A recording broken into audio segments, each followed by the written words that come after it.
আসসালামু আলাইকুম বন্ধুরা, দেখেন আজকে গরু নিয়েছি, কেটে ধুয়ে পরিষ্কার করে রেখেছি।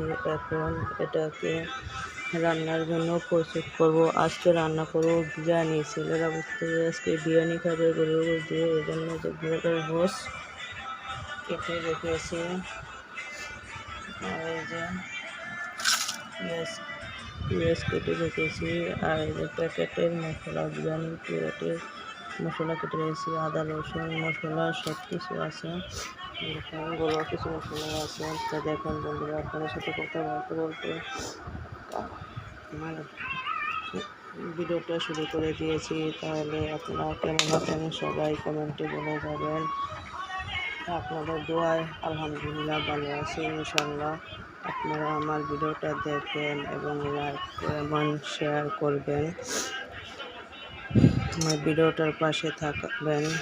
আমার ভিডিওটা নতুন চ্যানেলটা লাইক শেয়ার করে সাবস্ক্রাইব করে দেবেন। দেখেন আমার একটা ভিডিও, দেখেন গরুর গোশটা ধুয়ে কেটে ধুয়ে ভিজিয়ে রেখেছি। এই যে দেখুন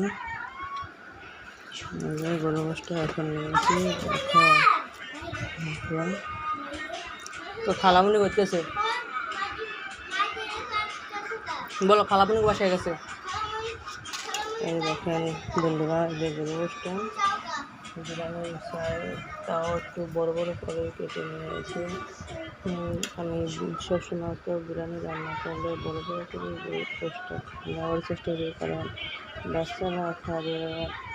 একটু বড় বড় করে নিলে তারা পছন্দ করে। আমার নিজের কাছে ভালো লাগে।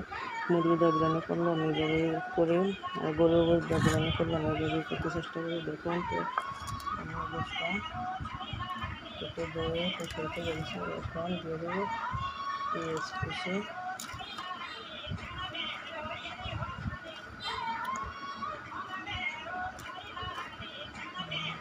দিয়ে দিলাম পেঁয়াজ কুচি,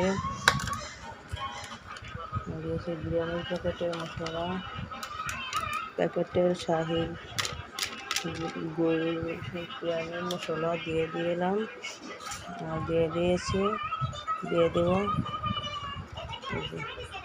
আদা রসুন,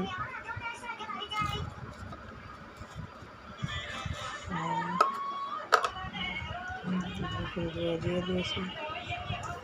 এখন দিয়ে দেবো লবণ।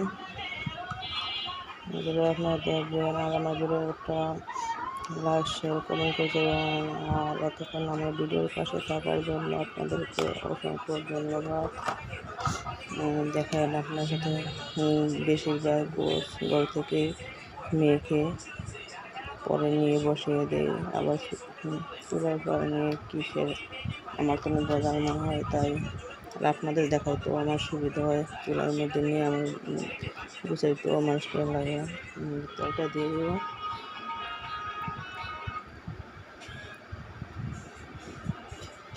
চালটা দিয়ে দিয়েছে, আর একটু লেবু দিয়ে দেব।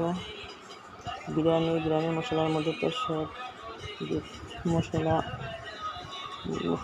নিয়ে দেওয়া থাকে। তাও একটু টক দইয়ের ব্যবস্থা হলে ভালো হতো, আমার হাতের কাছে নাই।